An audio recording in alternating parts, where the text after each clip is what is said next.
mentioned the Mounties rugby team. I bumped into them earlier on today in a cafe. We've got a delightful team manager by the name of Helmut Vasher, who was telling me everything. They're playing about 4 different games over here. Yes. Fantastic. Well, he's a real enthusiast too, isn't he? The man looking after loves them. his rugby. Yeah, he does. He's a terrific all-round personality. He pops up everywhere. Just over the last quarter of the game to play out. 18-6.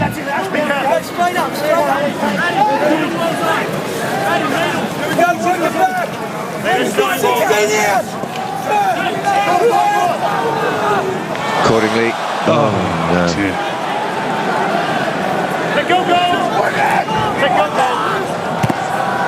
Well, this is not top-flight halfback play, I have to say, from Australia here. Canada still foraging, still competitive, and advantage being played for the earlier knock-on.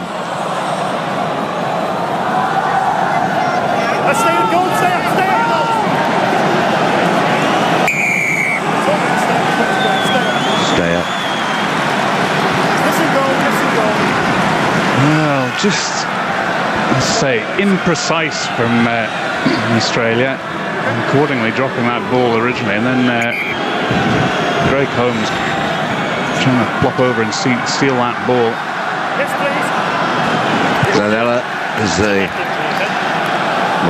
former Australian Wallaby, of course, coach of their Sevens squad, but has been helping Canada in this World Cup. And here's Mike James Lyndon, do you want to confirm the time? Champion club Stade Francais.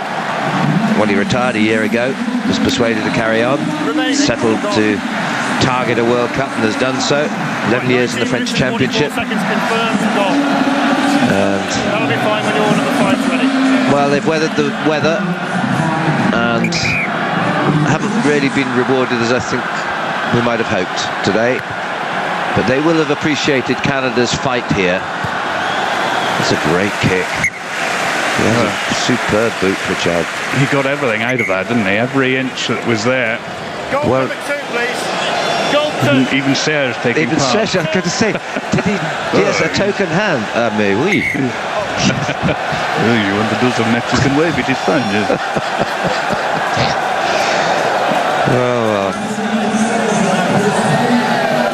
That's what always used to amuse me at Twickenham, is when the Mexican wave would come round and the committee box refused to do it. And of course the biggest, loudest boo would resound around the stadium as the Blazers refused to take part. 18-6, the last quarter. Canada would have, I think, been, well, never settled for this, but they would not be displeased with the rearguard action. Mike Webb is on there, wearing 20. Careful, penalty. Well, I think if you'd offered Canada a margin of 18-6 with 20 minutes to go, they'd have taken it. Absolutely. You know, whatever the conditions. Number 6, please. Number 6. So what's happening here? Is it McMenamin? Your future conduct in this match. Away you go. He knows. I know. He knows I don't. Well, bit of footwork, wasn't it?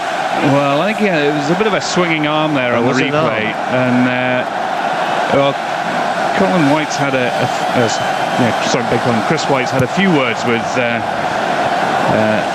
Colin Hughes during the course of the match. He warned him for language when Canada were having a scrum on their own 5 yards. He's had another word earlier on in the second half, and so he's obviously got his number.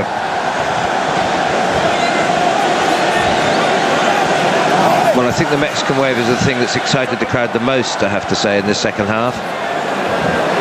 With 18 minutes to go. He's got away. He's got away. Drew Mitchell. Well, took his chance and took it well, and gets that 4th try, so it's a bonus point if they needed it, which they don't. But he's a good finisher, this young product of Western Force. And a lovely change of direction in the kick there. Kicked into the box, and Drew Mitchell shows good hands in very difficult conditions. And, well, for once, Australia are able to finish it off. They've had a couple of opportunities in this second half which have gone begging. No mistake this time by Drew Mitchell.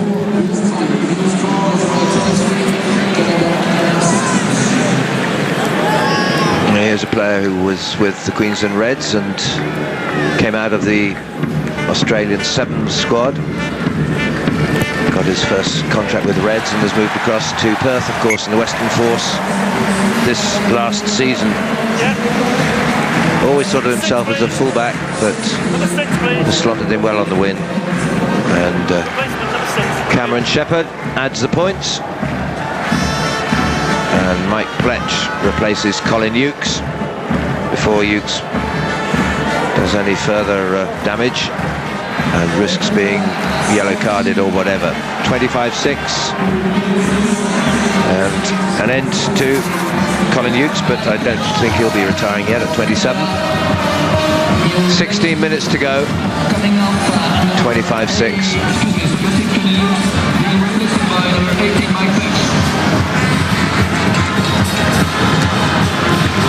Great clearance kick there by Chris Latham.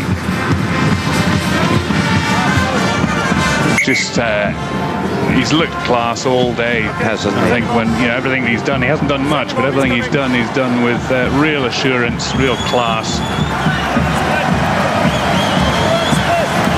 They look quite and a special applause here of Mike James. Well, an emotional moment for him. He bids farewell to the Canucks and Canada Rugby after a fantastic career at 34 and 4 World Cups and 56 caps. He bids farewell to the international ground. Very nice ovation for him as well as he came off there. I just think they look nothing special without Giteau and Gregan and Larkham, Mortlock somehow, and perhaps Rocky Elson, War, Palu, I don't know. Not much to strike fear. That's a better ball, isn't it? And not much to strike fear. That's a better ball, isn't it? And there's Latham and Takiri in concert. And another try for Drew Mitchell. Well, that's more like the Australia. Saying that, yeah. Suddenly those produce it. And the key players there, Takiri makes the first line break, and for once he actually gives the pass. And well taken by Chris Latham, and then he has options inside and out of him. Runners on the inside and on the outside. Cameron Shepherd shouting for the ball. Drew Mitchell in the inside. Lovely score, done at pace. Wasn't a great pass by Takiri, but Latham took it well. And I like the look of this fellow, Drew Mitchell. He's a real finisher. Nicely balanced and comes off either foot very well. A bit more like they wanted it. 5 tries now.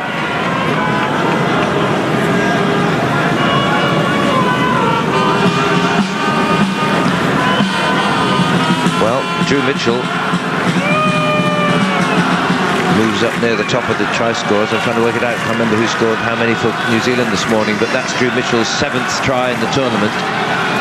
That was the leading number up until today. But David Soul's quite a whiz kid on these sort of stats, and he might be able to update me on this one. He was at the top of the try list earlier on with 5. Yeah, so he must still be up there. I would have thought.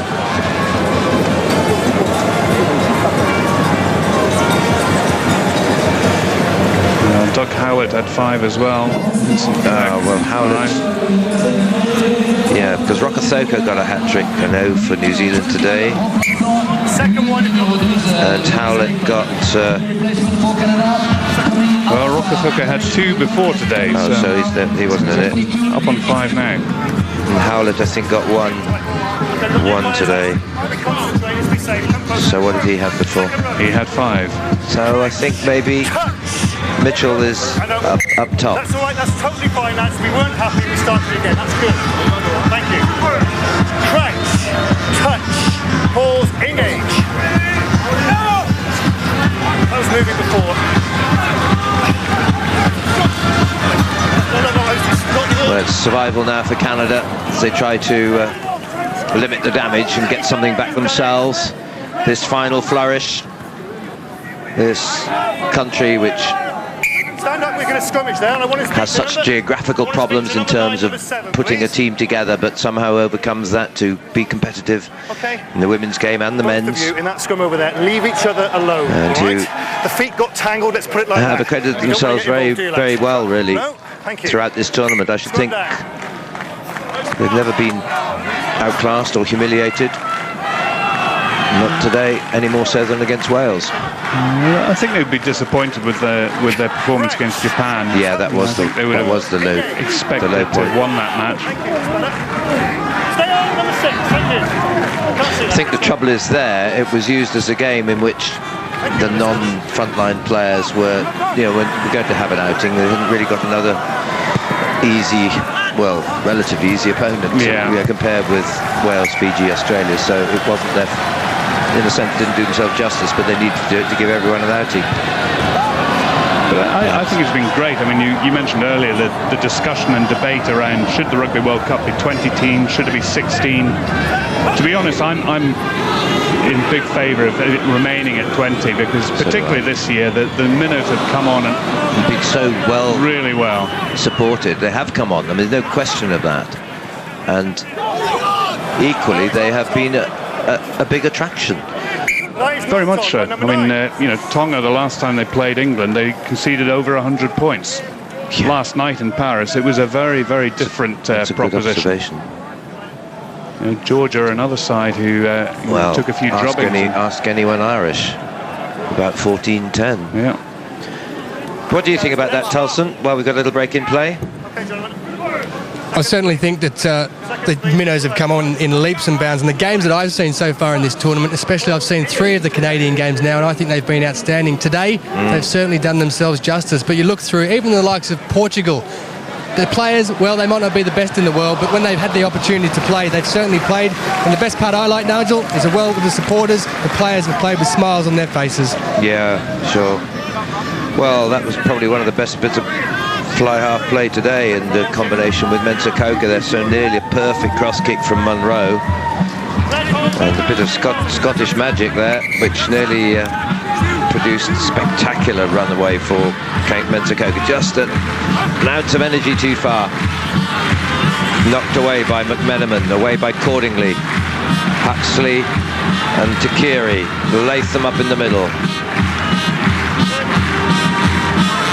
Inside from Sharp. Good play here. Replacement, Stephen Hoyles. Oh, has it gone forward? It's not been grounded. Have a look. I don't think it's been grounded for Cameron Shepherd. Linda, can you have a look, please? Is it? Well, I think it was knocked on over the try line, to be honest. Grounding and the act of scoring, please. It's funny. I mean, the touch judge was well positioned there. Here's the inside ball. But you can see the touch judge coming up there. He's well positioned, unless... No, it's no... I mean, why doesn't he just say it? It's a knock-on over the line. End of story. Yeah. Instead of this silly pause. And you don't need to look at it from different angles either, if one's honest. There's no question that's not a try. Yeah. Well, it's adding more fuel to the fire as far as I'm concerned. Let the referees in association with the touch judge make the decision outright. I mean, I think they're afraid of being sued these days, aren't they, for a wrong decision or something? Well, there have been some decisions, it's particularly some of these driving mauls which have been, playing for tries, where tries have been awarded, and you can't see the ball at all, Why on earth the video ref says, yes, it's a try? I've no idea. Well, the fans showing a lot of stamina. That's good. Stay there, 9. Phil Wall comes on for Nathan Sharp. Away, goal, away. Back foot. Number 6, 7-6.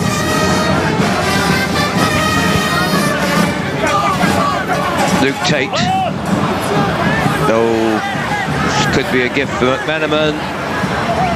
Can anyone get under?